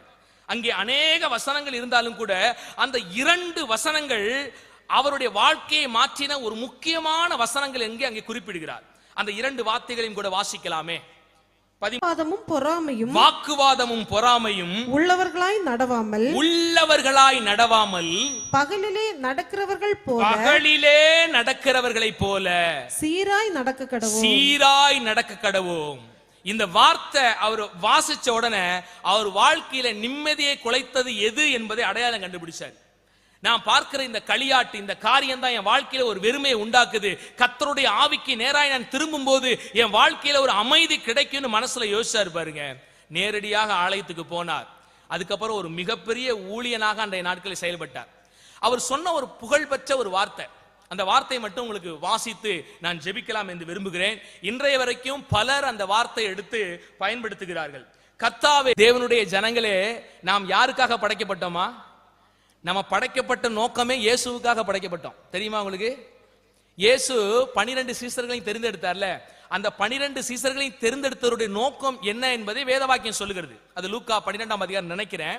அதுல சொல்லுவாரு, தம்மோடு இருக்கவும், தம்மோடு கூட இருக்கவும், தமக்காக செயல்படும்படியாகவும் அந்த அப்போஸ்தலர்களை தேவன் ஏற்படுத்தினாராம். இப்ப உங்களை என்னை ஆண்டவர் எதற்காக ஏற்படுத்தினாரு? எதற்காக ரட்சித்தாரு? எதற்காக இப்படிப்பட்ட ஒரு அருமையான பெத்தேல் என்கிற திருச்சபையிலே உங்களை ஐக்கியப்படுத்தி வைத்திருக்கிறார்? அவருக்காக வாழும்படிதான். அவருக்காக நம்ம வாழ்ற வரைக்கும் வேறு உலகத்தனமா நம்ம போய்கிட்டே இருந்தோம்னா நம்ம வாழ்க்கையில என்ன இருக்காது? அமைதியிலே இருக்காது, சூறாவளி அடித்துக் கொண்டேதான் இருக்கும். அப்ப நாம் தேவனுடைய ஓய்வுக்குள்ளாக திரும்ப வேண்டும், தேவனுடைய அமைதிக்குள்ளாக திரும்ப வேண்டும். அதுவே வேதத்திலே கூடார பண்டிகை என்கிற ஒரு பண்டிகை இருக்கிறது. வேதத்திலே 7 முக்கியமான பண்டிகைகளை இஸ்ரவேல் ஜனங்களுக்கு ஆண்டவர் கொடுத்தார். அந்த 7 முக்கியமான பண்டிகைகளையும் ஒவ்வொரு காலகட்டத்தை கிறிஸ்துவின் மூலியமாக நாம் பெறுகிற ஒவ்வொரு ஆசீர்வாதத்தையும் அது பிரதிபலிக்கிறதா இருக்கிறது. அதுல 7வது பண்டிகை தான் என்ன பண்டிகை தெரியுமா? கூடார பண்டிகை. அங்க எந்த வேலையுமே செய்யக்கூடாது. எல்லா ஜனங்களும் ஒரு கூடாரத்தை போட்டு அந்த கூடாரத்துக்குள்ள 7 நாளளவும் கர்த்தரோடு கூட அமர்ந்திருந்தார்கள், அமைதலாக இருந்தார்கள், தேவனுடைய காரியத்தை மட்டும்தான் சிந்திச்சிருந்தாங்க. அதுபோல தேவனுடைய பிள்ளைகளாகிய நாமும் தேவனுக்குள் அமைதியாக, தேவனுக்குள் நம்முடைய அமைதியை தேடுகிறவர்களாக திரும்பும் போது உயரிய உன்னத ஆதி நிலையின் ஆசீர்வாதத்தை நம்முடைய வாழ்க்கையில் என்ன செய்ய முடியும்? பெற்றுக்கொள்ள முடியும். ஆக நம்முடைய இளைப்பாறுதல் எங்கே இருக்கிறது? ஆண்டவராகிய இயேசு கிறிஸ்துவினிடத்திலே இருக்கிறது, தேவனுடைய சமூகத்திலே இருக்கிறது. ஆகையால் தேவ சமூகத்தை அதிகமாக என்ன செய்வோம்? நாடுவோம். உலகம் கொடுக்கிற இன்பம் எல்லாம் தற்காலிக இன்பம்மா. நீங்க எதை பார்த்தாலும் சரி, இன்னைக்கு மணிக்கணக்கா பாத்தீங்கன்னா இந்த உலகத்தில் இருக்கிற அசுத்தத்திலே நிறைவை தேடுகிறது, இன்பத்தை தேடுகிறது. ஏதாவது ஒரு ரீல்ஸை பார்த்தா இன்பம் வருமா? ஒரு ரீல்ஸை பார்த்தா இன்பம் வர்றதே இல்லை. தொடர்ந்து ரீல்ஸை பார்த்துக்கிட்டே இருக்கிறான், தடவி தடவி தடவி. யோசிச்சு பாத்தீங்களா? இந்த உலகத்துல இருக்கிறது எல்லாம் பார்த்து நம்ம அடிமையாக்கிறோம், நம்மளை சிறைப்படுத்திடும், அமைதி இல்லாத வாழ்க்கைக்கு நேரா போயிடும். பலர் சொல்லுவாங்க, ஏன் நீங்க தண்ணி அடிக்கிறீங்க?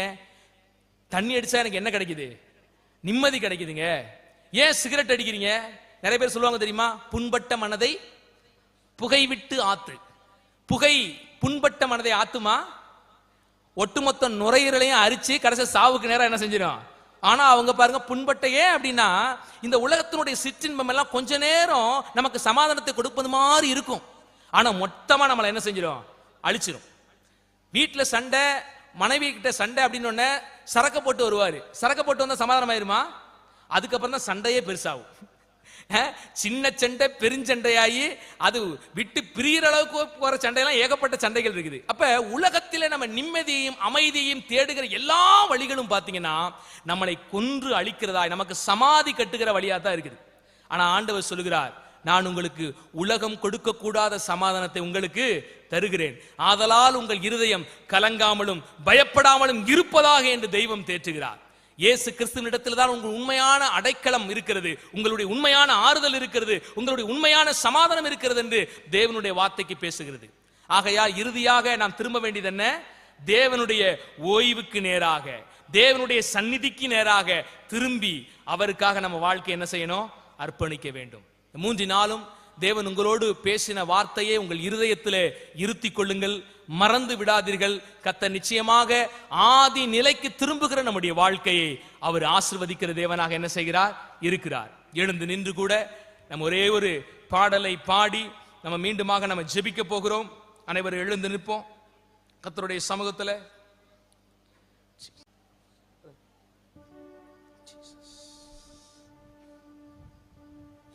கர்த்தருடைய சமூகத்தில் எல்லாரும் ஒப்பு கொடுக்க போறோம் மகிழ்ச்சிகரமாக. தேவன் நம்மோடு இந்த 3 நாள் இடைப்பட்டு இருக்கிறாரே. ஆதி நிலை நாம் ஏகும் போது ஆசீர்வாதம் நாம் திரும்ப பெறுகிறோம்.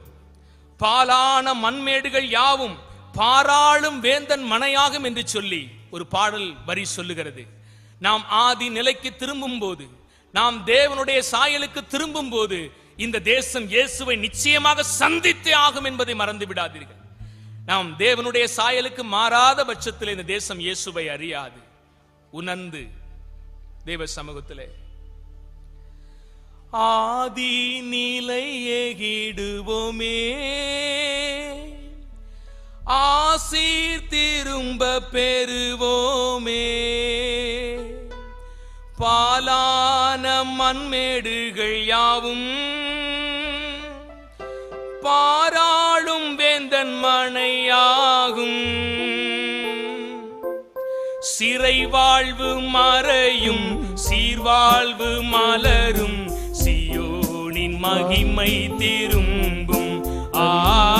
சிறை வாழ்வு மறையும், சீர்வாழ்வு மலரும், சியோனின் மகிமை திரும்பும். ஆனந்த துதி ஒலி கேட்கும், ஆடல் பாடல் சத்தமும் தொனிக்கும். ஆகாயவின் மீனாய் அவர் ஜனம் பெருகும், ஆண்டவர் வாக்கு பலிக்கும். ஆகாயவின் மீனாய் அவர் ஜனம் பெருகும், ஆண்டவர் வாக்கு பலிக்கும். யாக்கோபு நாடுங்கிடுவானோ, யாக்கோபின் தேவன் துணையே. அமெரிக்கை வாழ்வை அழைப்போ, ஆண்டவர் மார்பில் சுகிப்போ. யாக்கோபு நடுங்கிடுவானோ, யாக்கோபின் தேவன் துணையே. அமெரிக்கை வாழ்வை அழைப்போ, ஆண்டவர் மார்பில் சுகிப்போ. பதறாத வாழ்வும் சிதறாத மனமும் பரிசாக தேவன் அருள்வார். பதறாத வாழ்வும் சிதறாத மனமும் பரிசாக தேவன் அருள்வார். ஆனந்த துதி ஒலி கேட்கும், ஆடல் பாடல் சத்தமும் தொனிக்கும். ஆகாயவின் மீனாய் அவர் ஜனம் பெருகும், ஆண்டவர் வாக்கு பலிக்கும். ஆகாயவின் மீனாய் அவர் ஜனம் பெருகும், ஆண்டவர் வாக்கு பலிக்கும். ஆராத காயங்கள் ஆறும், ஆரோக்கிய வாழ்வினில் மூடும். ஆட்சியை தேற்றும் நல்லாக போற்றிய பாதம் பணிவோ. ஆராத காயங்கள் ஆறும், ஆரோக்கிய வாழ்வினில் மூடும்.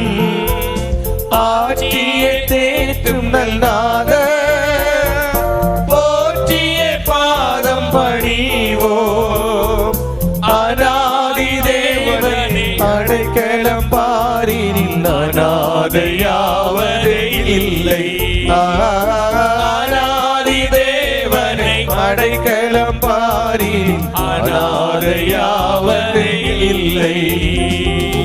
ஆனந்த துதி ஒலி கேட்கும், ஆடல் பாடல் சத்தமும் தொனிக்கும். ஆகாயவின் மீதாய் அவர் ஜனம் பெருகும், ஆண்டவர் வாக்கு பலிக்கும். ஆகாயவின் மீதாய் அவர் ஜனம் பெருகும், ஆண்டவர் வாக்கு பலிக்கும்.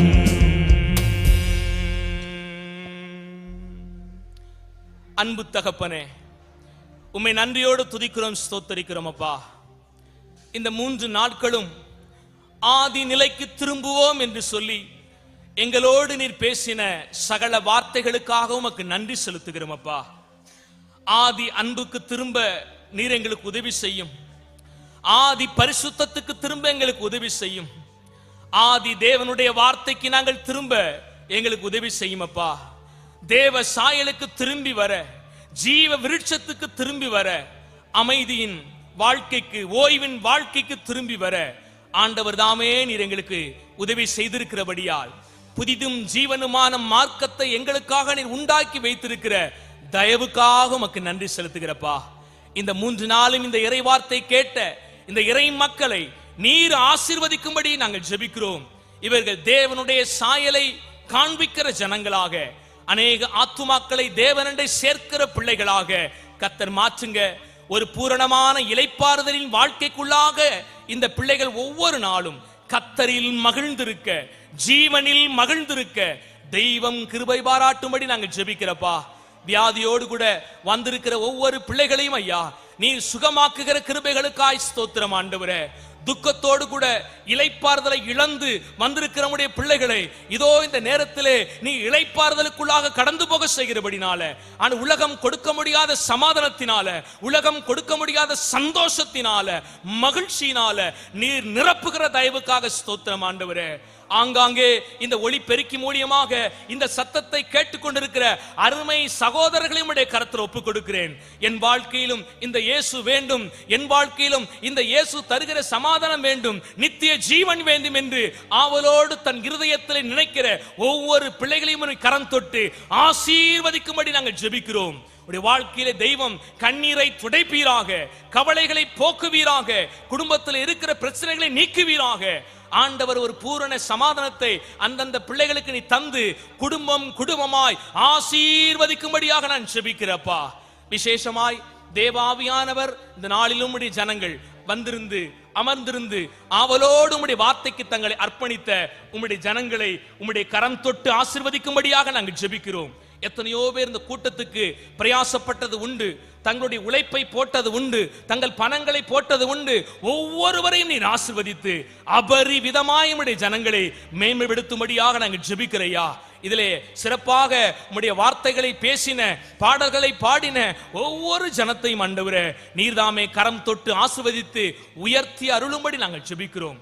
நாங்கள் ஒவ்வொருவரும் ஆதி நிலையிலே திரும்பி தேவனை மகிமைப்படுத்துகிற பிள்ளைகளாக, எங்கள் தேவனை மகிழ்விக்கிற பிள்ளைகளாக ஆண்டவரே ஒவ்வொரு நாளும் ஜீவிக்க உதவி செய்யுங்க. தேசத்தை சொந்தமாக்க கர்த்தர் கிருபை தாங்க. நீர் அப்படி செய்கிற எல்லா தயவு இரக்கங்களுக்காகவும் ஸ்தோத்தரிக்கிறேன், நன்றியோடு துதிக்கிறேன். எல்லா துதி கன மகிமையெல்லாம் உமக்கு மாத்திரம் நாங்கள் ஏறெடுக்கிறோம். எங்கள் ஆண்டவராகிய இயேசு கிறிஸ்துவின் நாமத்தினால நாங்கள் ஜெபிக்கிறோம் எங்கள் நல்ல தகப்பனே. ஆமென், ஆமென், ஆமென். God bless you, God bless you, God bless you. நல்மீட்பரே இந்நேரத்தில் வந்தாசீர்வாதம் கூறுமே. வார்த்தை கேட்டோ மனதில் பேரன்பின் அனல் மூட்டுமே. வாழ்நாளிலும் சாங்காலத்தும் ஆயேசுவே பிரகாசியும். வாழ்நாளிலும் சாங்காலத்தும் ஆயேசுவே பிரகாசியும்.